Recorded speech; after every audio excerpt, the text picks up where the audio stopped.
It's Dragon Ball time! Hello and welcome to another figure review. Today we're gonna have a look at the Figuarts Dragon Ball Z kingcold. Badass looking character, badass design, basically a huge version of the first form of Frieza. I always thought the horns were really menacing, but unfortunately they only wrote them out in the show to be cannon fodder for future Trunks. Lame. Well, it was a disappointing one-off in the show, but let's see if the figure does any better. Size of the cold one, he stands at about 22.5 centimeters to the top of the head. And for your inches, that means we are going up, let me line this up correctly, we are going up to, what is this, 8.7, 8.8 inches tall, size comparisons.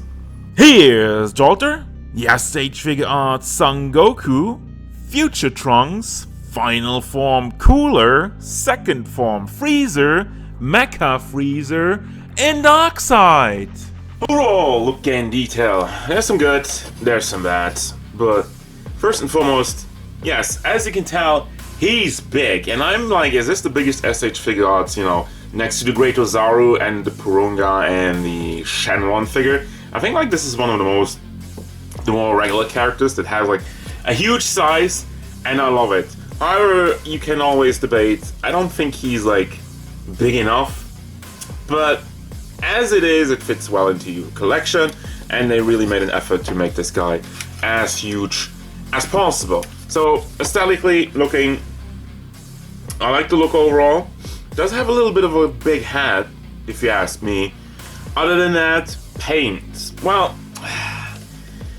the skin tone doesn't seem to be painted, or at least it gives off like really plasticky vibes. Like the whiter pawns over here seem to be a little bit better, as well as the pink.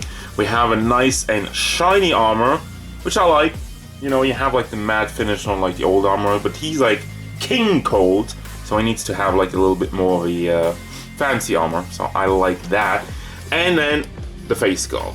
It looks fantastic. He has the longer nose, the weird chin, and the eyes. Like the pupils are really high up there, but you can push a little bit on the face to fix that. And then we have the big horns with the nice mold in there, and also the shine on the head, which fortunately isn't metallic, which I don't know what's up with that. And then we have the cape, which is done very nicely. You have the front part, and then it drapes over the shoulder, and then in the back you have a two-piece cape. So articulation-wise, it's not great, but we'll have a look at that later. But also, I'm not bothered by it, because if you slice it up into like 100 pieces, it doesn't really look that great.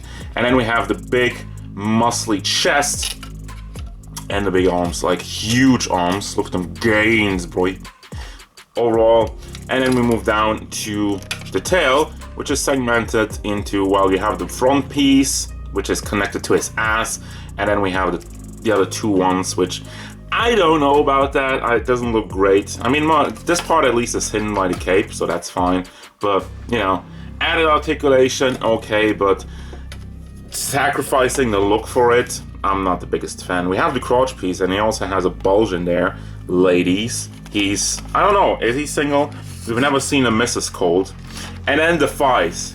Boy, oh boy, the muscle work in the thighs is something else. It's something to behold. And then the kneecaps also seem to have like a little bit of a different coloring. It stands out a lot more on the camera, just let me tell you that. And then we go down to his claws, the feet with painted fingernails, also matte fingernails. Like, I feel like on the Freezer characters, didn't we also have like shiny fingernails? So there's a little bit of a difference there. And I feel like that's neither here nor there. That really depends on preference, if it should be shiny or not. But I mean, overall, he does have a nice presence, and I like it. For the articulation, first and foremost, the head has some nice back and forward motion on its own. You can bring it up and bring it forward. But as you can tell, we also have neck articulation, so if you move it with that, really tucks in nicely, goes really far back, leaves a little bit of a gap, and also you can tilt it side to side a little bit, and you can also obviously rotate the neck and swivel the head all the way around and off, and there we have the ball joint on the ball hinge. Very simple, but it works. Then for the shoulder panels, you just have the hinges on there, but since it's done in like, you have the cape draped over it, so at least you can lift it up to a certain degree without looking awful. Also, like the paint, I forgot about that. What happened there? The paint on the hinges looks freaking awful. Then, for the big muscle work, let me move this up. You have a ball joint in there that goes into a hinge. The hinge goes up quite far. You can see it on the top part and on the lower half, so you can bring that up very nicely. And everything in here is nice and stiff. Then you have the ball joint in there, as the legs kind of give away. But you have the ball joint in there, which you can rotate around. And you have this butterfly joint, which you can move all the way forward. But it's still somewhat blocked by the cape in that regard. I think it's fine, but you know, some might say it isn't. Then you have a bicep swivel, which looks kind of funky with the muscle sticking out over there. But if you mold it differently, it has some issues to move around. I think that's fine with the big muscle. You gotta make some sacrifices. Double hinged elbow, ball hinge in the fist, big one, also can be swiveled around. Then for the chest area, let me move the cape up also, by the way. Yeah, the cape has 2 hinges and that's it. You can move it up. The lower half, the upper half doesn't have any articulation, it just covers up for it. So, not too fancy, but I'm fine with it. Chest articulation, you can bring that back and forth, and also swivel it around, and yes, it's really screechy. Then we have the lower half, the hip part. Ugh, that makes an ugly noise, but it would swivel all the way around. I'm really not feeling like trying to push it right now. Probably heat it up a little bit if you want to go for some more funky poses. You have some side-to-side wiggling and back and forth. For the legs, you do have a nice high kick. Probably rotates out a little bit more if you get it in like a different angle. And also goes to the back, goes outside, and we do have a thigh swivel. Can bring that all the way around. Nicely molded over here as well. And we have the double hinge knee, which looks good. Gets a good range, and the foot is also on a ball hinge, so you can bring that back and forth. Beautiful pivot, and also you do have, since it's tucked in, the ball hinge is probably tucked in like a right straight angle, so you can also swivel this around for some added articulation. Finally, we do have the tail ball hinge over here. It's a little bit limited. The one on the lower half does bring it all the way up and down, can be swiveled around, and the same can be said for the other one. And there you go. Now for your accessories, you got a bunch of cool stuff. First and foremost, while you have a different cape, if you want to put them on the throne, you know, it wraps nicely around it and doesn't get into the way. So we'll try that out later.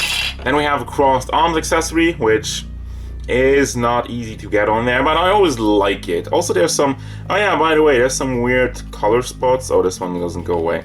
When I took the figure out of the packaging, I had all kinds of like brown and black spots on it. And I heard other reviewers also have the same problem, so what? Why? Anyway, we have a different headpiece, where, you know, the eyebrows are angled a little bit more angry.